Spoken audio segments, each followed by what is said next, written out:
এবারে শুটিংয়ের দৃশ্য ফাঁস, তাণ্ডবে সাকিবের সঙ্গে দেখা মিলল সাবিলার।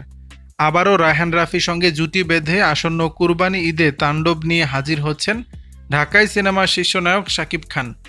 ইতিমধ্যেই দেশের কয়েকটি স্পটে চুটিয়ে চলছে এই সিনেমার শুটিং। তাণ্ডবে সাকিবের নায়িকা কে থাকছেন সেটা এখনও প্রকাশ করেনি সংশ্লিষ্টরা। তবে বিভিন্ন মহল থেকে শোনা গেছে এই সিনেমায় সাকিবের সঙ্গে দেখা যেতে পারে জয়া আহসান, সাবিলা নূর, এমনকি ওপারের কোয়েল মল্লিককেও।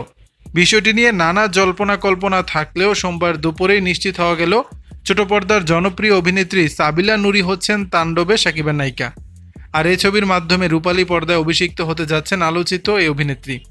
তাণ্ডবে সাবিলার বিষয়টি প্রকাশ্যে এসেছে শুটিং চলাকালীন সোমবার দুপুরে লিক হওয়া কয়েক সেকেন্ডের ফুটেজে।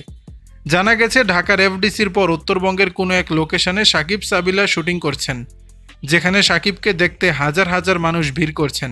টান টান উত্তেজনা আর অ্যাকশনে ভরপুর তাণ্ডবের মাধ্যমে প্রথমবার দেখা যাবে সাকিব সাবিলার নয়া কেমিস্ট্রি। ভক্তরাও এই জুটির কাছ থেকে দারুণ কিছু প্রত্যাশা করছেন। আসন্ন কুরবানির ঈদে মুক্তি পাবে তাণ্ডব। দর্শক, বিষয়টি নিয়ে আপনাদের মতামত জানাবেন নিচের কমেন্ট বক্সে।